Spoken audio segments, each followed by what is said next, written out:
The naming convention of how this happened truly was I used to travel a lot for work, and I would sit on flights and I would just scribble stuff on paper. And I was looking at, I liked the word saucy. Saucy was a good term. I was thinking about what we do with saucy.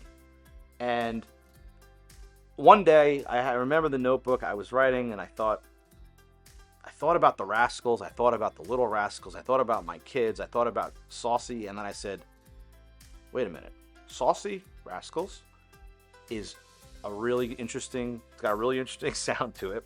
Saucy Rascals fit for a variety of reasons with respect to the playfulness of what I think I wanted the brand to be, and the, alliteration of my son's names, Sebastian with being the S and Raphael being the R.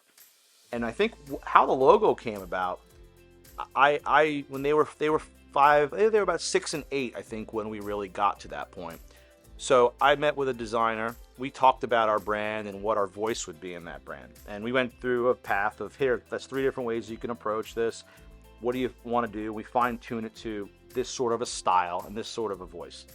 I got my kids mohawks, or took them to a place, took some photos with my phone, sent it to the designer, and he created an amazing cartoon kind of out of my children's faces.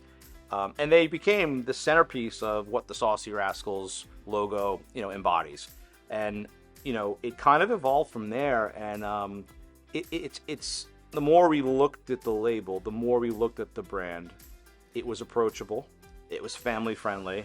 It obviously needs to taste good. And I think once folks taste it, they get that sense. But the brand itself was geared around, hey, let's not create a brand that's too, let's say, person at the grill cooking large slabs of meat in a traditional, let's say, barbecue sense. And let's make this a little bit more cheeky and playful and saucy and family friendly. There were so many folks saying, I'm using it every day. I'm using it for things like my egg sandwiches. I'm using it on other sandwiches. I'm using it on my dinner foods. My children are using it in a way that's like replacing my ketchup usage. And I thought to myself, like, how do I represent that? So that term every day came about through that proof of concept and through the feedback I was getting from my customers. That was the original barbecue sauce, and that is the first product we ever did. I mean, I call it the OG. It's the original barbecue sauce. It has that tangy, that sweet, and that just a little bit of heat.